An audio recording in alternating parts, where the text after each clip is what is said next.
রসুল সাল্লাল্লাহু আলাইহি ওয়াসাল্লামের সুন্নাতগুলো আমরা পরিপূর্ণ মানতে পারতেছি না। যে রসুল সাল্লাল্লাহু আলাইহি ওয়াসাল্লাম আমাদেরকে এত পরিমাণ ভালোবাসেন, 40 বছর জিন্দেগি রসুল সাল্লাল্লাহু আলাইহি ওয়াসাল্লাম এত কষ্ট করলেন। যখন কালিমার দাওয়াত দিলেন তখন কাফেররা রসুল সাল্লাল্লাহু আলাইহি সাল্লামের বিরোধিতা করলেন। তারা বুঝতে পারত যে কালিমা পড়লে মিথ্যা কথা বলা যাবে না, কালিমা পড়লে কাউকে হত্যা করা যাবে না অন্যায়ভাবে, কালিমা পড়লে এক আল্লাহ রব্বুল আলামিনের আইন মোতাবেক চলাফেরা করতে হবে। রসুল সাল্লাল্লাহু আলাইহি সাল্লাম 40 বছর পর্যন্ত কেউ বিরোধিতা করেনি। রসুল সাল্লাল্লাহু আলাইহি সাল্লামকে সবাই ভালোবেসেছিলেন, মক্কাবাসীরা সকলেই আল্লাহ রসুলকে ভালোবেসেছিলেন। যখন আল্লাহর হাবিব সাল্লাল্লাহু আলাইহি সাল্লাম কালিমার দাওয়াত দিলেন তখন রসুল সাল্লাল্লাহু আলাইহি সাল্লামের সাথে বিরোধিতা শুরু করলেন। এই কালিমার দাওয়াত দিতে গিয়ে রসুল সাল্লাল্লাহু আলাইহি সাল্লামকে এত পরিমাণ অত্যাচার করা হয়েছিল।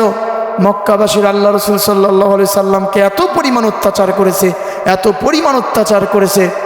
আল্লাহর হাবিব সাল্লাল্লাহু আলাইহি সাল্লাম অপেক্ষায় ছিলেন কখন আল্লাহ রব্বুল আলামিন আমাকে অনুমতি দিবে আমি হিজরত করে মদিনায় যাব। সুবহানাল্লাহ। অবশেষে আল্লাহ রব্বুল আলামিন অনুমতি দিলেন, রসুল সাল্লাল্লাহু আলাইহি সাল্লাম হিজরত করলেন মদিনায়। মদিনাতে গিয়েও আল্লাহ রসুল সাল্লাল্লাহু আলাইহি সাল্লামের কালিমার দাওয়াত দেওয়া শুরু করলেন। আজকে সেই মুসলমান, আমরা মুসলমানের বাচ্চা হয়ে মুসলমান হয়ে আমরা সেই কালিমাটা পরিপূর্ণভাবে আমল করতে পারলাম না। শুধু মুখে মুখে বলি লা ইলাহা ইল্লাল্লাহু মুহাম্মাদুর রাসূলুল্লাহ, আল্লাহ ছাড়া কোনো ইলাহ নেই, হযরত মুহাম্মদ সাল্লাল্লাহু আলাইহি ওয়াসাল্লাম আল্লাহর বান্দা এবং রাসূল, এটা শুধু মুখে মুখে আমরা বলি, কিন্তু বাস্তবে আমরা মেনে নিতে পারতেছি না, আমরা মানতে পারতেছি না। কারণ যদি কালিমা যদি পরিপূর্ণভাবে মানতে হয়, যদি একেবারে কালিমা যদি মানতে চান, আপনাকে একমাত্র আল্লাহ তাআলার আইন মোতাবেক চলাফেরা করতে হবে। কথা বলেন ঠিক কিনা? কালিমা পড়লে, কালিমা পুরোপুরি মানতে গেলে আপনাকে আল্লাহ তাআলার হুকুম 5 ওয়াক্ত সালাত আদায় করতে হবে। আল্লাহ রব্বুল আলামিন যেভাবে নির্দেশ দিয়েছেন সেভাবে আপনাকে জীবনযাপন করতে হবে। রসুল সাল্লাল্লাহু আলাইহি সাল্লামের সুন্নাতগুলো মেনে নিতে হবে, সুন্নাতগুলো মানতে হবে এবং আমল করতে হবে। যদি আপনি পরিপূর্ণভাবে আল্লাহ এবং রাসূলকে অনুসরণ করতে পারেন তাহলে আপনি কালিমা পড়বেন, পুরোপুরি কালিমার যে মূল বিষয়টা আপনি বুঝতে পারবেন, কালিমার মূল বিষয়টা, কালিমার আপনি আমল করতে পারবেন। আপনি সেই কালিমার আমল করতে গেলে আপনাকে আল্লাহ তাআলার হুকুম, রাসূলের সুন্নাহ মোতাবেক জীবনযাপন করতে হবে।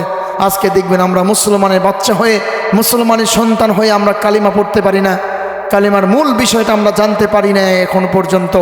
সম্মানিত দ্বীনি মুসলমান, আজকে আমরা 5 ওয়াক্ত সালাত সঠিকভাবে আদায় করতে পারতেছি না। অথচ মহান রব্বুল আলামিন পবিত্র কুরআনুল কারিমে প্রায় 82 বার নামাজের কথা বললেন, সালাতের কথা বললেন। আমার বান্দারা সালাত আদায় করো।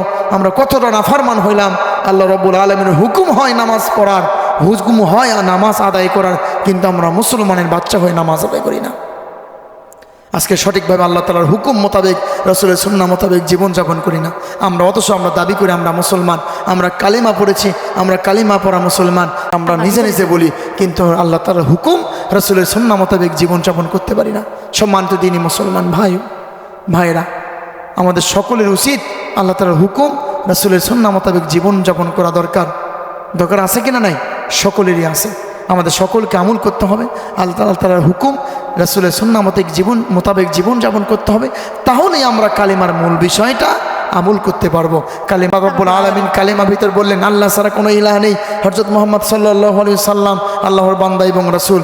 তাহলে আমরা বুঝতে পারবো এবং আমল করতে পারবো আল্লাহ ছাড়া কোনো ইলাহ নেই, হযরত মুহাম্মদ সাল্লাল্লাহু আলাইহি সাল্লাম আল্লাহর বান্দা এবং রাসূল। এবং এই কালিমার উপর আমাকে আপনাকে সকলকে আমল করতে হবে। আল্লাহ তাআলা আমাদের সকলকে আমল করার তৌফিক দান করে দিক। সকলে বলে আল্লাহুম্মা আমিন।